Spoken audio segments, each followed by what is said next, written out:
Duh, ada berita apa ya hari ini ya? Belum baca berita nih hari ini. Coba kita cek dulu. Hah? Harga ayam 19.000? Wah, happy dong nih emak-emak nih. Nah, ini lagi. Harga ayam dan telur anjlok di level peternak. Loh, ada apa ini kok harganya pada jatuh begini? Ayam dan juga telur? Oh, karena overstock. Oke. Permintaan turun pasca lebaran, jadi harganya turun. Oh, oke, I see. Tapi bentar. Ini ada berita lain. Harga telur melonjak. Pemerintah turun tangan. Oh, ternyata harga telur perlahan sudah mulai naik. Tapi kalau harga ayam memang masih rendah. Kok bisa beda ya? Harga daging ayamnya turun, tapi harga telurnya naik. Ada apa ini? Jadi gini pemirsa, untuk daging ayam dan juga telur ayam dihasilkan dari jenis ayam yang berbeda. Untuk daging ayam dihasilkan dari ayam jenis broiler seperti ini. Nah, untuk telur ayam dihasilkan dari jenis ayam petelur. Jadi gini, pada dasarnya semua ayam itu bisa bertelur. Tapi untuk case kali ini ada dua jenis ayam yang berbeda. Ayam pedaging dan juga ayam petelur. Nah, kita pecah satu-satu. Kalau ayam pedaging itu memang ayam yang bisa bertelur tapi fokusnya ke massa otot dan dagingnya. Karena memang yang dijual adalah dagingnya. Bisa sih bertelur, tapi dalam jangka waktu bertelurnya itu 20 minggu. Sedangkan ayam pedaging ini sudah bisa dipanen di usia 5 minggu, jadi tidak sampai bertelur. Beda kalau ayam petelur. Ayam petelur ini bisa bertelur bahkan setiap hari, pemirsa. Jadi inilah yang membedakan. Mereka sama-sama ayam, tapi beda circle-nya. Satu di peternakan yang memang khusus telur, satu di peternakan yang khusus ayam pedaging.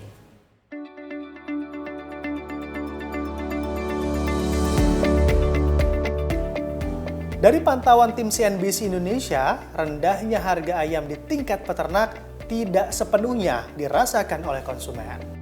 Di Pasar Santai Jakarta Selatan misalnya, harga daging ayam berada di kisaran Rp30.000 per kilogram. Kondisi ini memunculkan pertanyaan soal rantai distribusi dan transparansi harga dari peternak hingga ke tangan konsumen. Sekilo ya 30. Karena ini sekilo lebih, saya jualnya ya 35, 40. Per ekor ya kurang lebih 40 lah, antara 35-40 gitu.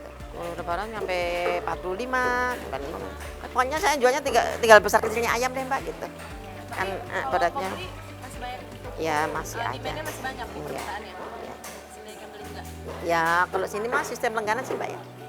Kalau nggak langganan ya nggak mau beli. Gitu.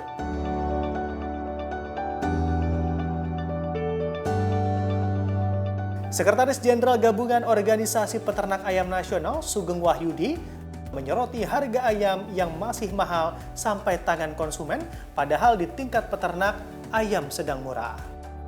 Jawabannya ada di perjalanan panjang ayam dari kandang hingga ke konsumen. Setelah ayam dipanen, ayam tidak langsung sampai ke konsumen. Ayam terlebih dahulu dijual ke pedagang perantara atau biasa disebut broker. Nah, dari broker, ayam berpindah tangan ke bakul, yakni pedagang yang biasa menyuplai ke pasar, barulah dari bakul, ayam masuk ke para pedagang di lapak-lapak pasar. Artinya, ada 3 lapis mata rantai yang harus dilalui sebelum ayam sampai ke tangan konsumen. Dan di setiap rantai ini, ada margin keuntungan yang diambil. Harga 14.000 di kandang itu memang masih hidup ya, artinya itu harus dipotong, kemudian harus dibersihkan, sehingga berat yang 1,5 kilo misalnya, nanti jadi karkasnya itu 1 kilo. Artinya kalau beli di kandang itu 14, ya mungkin modalnya itu sekitar 22 sampai dengan 23.000 per kilogram karkas. Jadi mestinya dengan harga Rp27.000 per kilo, pedagang sudah bisa menikmati keuntungan. Yang jadi masalah, kenapa kok 35.000 padahal modalnya mungkin 27.000 atau bahkan 25.000. Nah, satu memang rantai pasoknya ini terlalu panjang. Yang kedua ya tingkat margin yang diambil oleh para pelaku itu terlalu besar.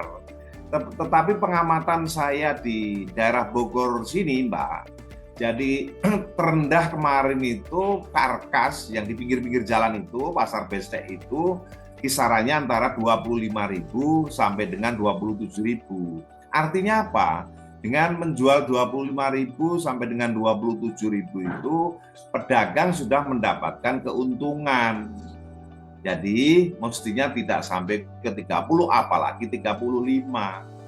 Itu. Anggota Ombudsman RI, YK Hendra Fatika menyebut persoalan kelebihan pasokan ini sebetulnya sudah bisa diprediksi sejak awal dan semestinya bisa dicegah asal pemerintah serius mengawasi. Menurut YK, anjloknya harga ayam bukan datang tiba-tiba. Menurutnya, pemerintah seharusnya bisa mengantisipasi jika mekanisme pengawasan berjalan sebagaimana mestinya. Kebijakan ini, supply live bird di pasaran ini, dulu itu kan tidak diatur oleh pemerintah. Karena pemerintah tidak mengatur kuotanya. Jadi orang bebas saja. Orang bebas mau mengimpor dari mana GPS-nya dan lalu dikembangkan di Indonesia. Namun demikian, setelah berbagai macam persoalan di masa lalu, akhirnya pemerintah melihat, oh nggak bisa nih, harus dikuota. Nah ketika dikuota, yang namanya rezim kuota itu pasti memerlukan pengawasan. Nah kalau rezim kuota pengawasannya lemah, maka inilah yang terjadi. Nah sebetulnya untuk mengawasi ini, apakah sulit? Tidak sulit juga. Contoh misalnya, kalau pemerintah konsisten mengatur misalnya agar setting hedging record para pelaku itu dipertahankan di angka 60 juta sampai 65 juta per minggu, maka peristiwa yang sekarang itu pasti tidak akan terjadi. Setelah tepatnya ya, setelah Hari Raya Idul Fitri, harga ayam itu, harga live bird itu terus menurun. Nah, kami menghitung kira-kira kalau kita lihat misalnya di dasar dibandingkan dengan harga acuannya, rata-rata sekitar Rp9.000 per kilo. Dan itu sudah berlaku dari minggu pertama bulan April. Nah, Ombudsman menilai bahwa kerugian peternak itu, kalau seandainya populasi mereka hanya 10%, itu mencapai sekitar 80 miliar per minggunya. Dan diperkirakan kondisi ini akan terjadi hingga akhir Mei. Oleh karena itu kami mendorong kepada Kementerian Pertanian dan juga Badan Pangan Nasional untuk melakukan intervensi. Nah intervensinya apa? Yang pertama, lakukan koordinasi untuk penyerapan. Karena kalau tidak ada penyerapan ya pasti harga akan seperti ini terus.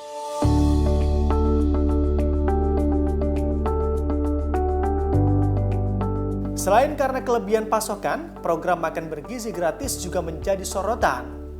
Pasalnya, program ini digadang-gadang bisa menjadi angin segar bagi para pelaku usaha peternakan di tengah lemahnya permintaan dari masyarakat.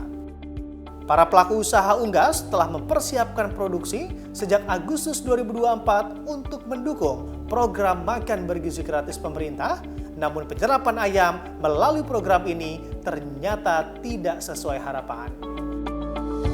Peran Badan Pangan atau Badan Gizi Nasional dengan programnya MBG itu belum terasakan dampaknya. Padahal kita berharap bisa berdampak baik langsung maupun tidak langsung. Langsung artinya bisa membeli ke kita-kita, tidak langsung setidaknya harga ini ada kenaikan sehingga mengurangi suplai, tekanan suplai sehingga ada suplai demand-nya imbang dan wajar sehingga harga naik. Tetapi sekali lagi itu belum berdampak. Nah mungkin karena dapur-dapur yang ada belum banyak sehingga kemampuan serapnya juga masih sangat rendah.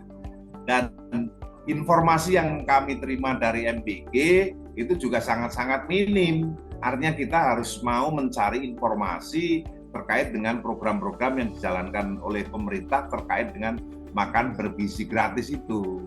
Jadi kalau kita bicara potensi, ya kelihatannya besar. Tetapi sampai dengan saat ini, misalnya di Bogor ini ada 3 dapur misalnya.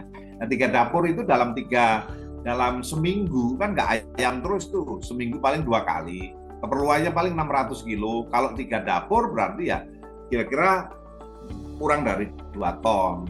Tetapi nanti mungkin kalau sudah titiknya itu sudah banyak, itu kemampuan serap atau demand-nya itu akan naik. Artinya berbarengan dengan jumlah dapur yang ada. Secara teori, program MBG bisa memberikan dampak langsung dengan pemerintah membeli bahan pangan langsung dari peternak atau tidak langsung melalui peningkatan permintaan yang mendorong naiknya harga di pasar. Tapi kenyataannya, dapur-dapur MBG yang beroperasi masih sedikit. Di wilayah Bogor misalnya, baru ada 3 dapur yang berjalan. Itu pun dalam seminggu, kebutuhan ayamnya hanya sekitar 2 ton atau jauh dari cukup untuk menggerakkan pasar. Belum lagi, minimnya informasi soal alur dan mekanisme program ini membuat peternak harus mencari tahu sendiri. Tidak ada kanal komunikasi yang jelas, tidak ada kepastian siapa yang membeli, berapa banyak, dan bagaimana caranya. Padahal potensi program MBG sangatlah besar. Tapi, selama daya serapnya masih kecil, dampaknya pun belum bisa dirasakan oleh para peternak. Di tengah anjloknya harga ayam hidup di tingkat peternak, program makan bergizi gratis sebenarnya membawa harapan. Asosiasi berharap MBG bisa menyerap kelebihan suplai ayam sehingga harga bisa kembali stabil dan jangan sampai harga ditekan serendah mungkin hanya demi efisiensi. Karena ketika ayam sudah berada di tangan pedagang besar, kekhawatiran muncul bahwa manfaatnya tidak lagi sampai ke peternak dan justru berbalik menjadi kontraproduktif. Para peternak berharap ke depan ada intervensi nyata dari pemerintah, bukan hanya dalam bentuk regulasi, tapi juga aksi di lapangan. Karena di tengah tekanan harga dan ongkos produksi yang terus naik, yang dibutuhkan para peternak bukan sekedar janji, tapi keberpihakan yang terasa. Dari Jakarta, tim redaksi CNBC Indonesia.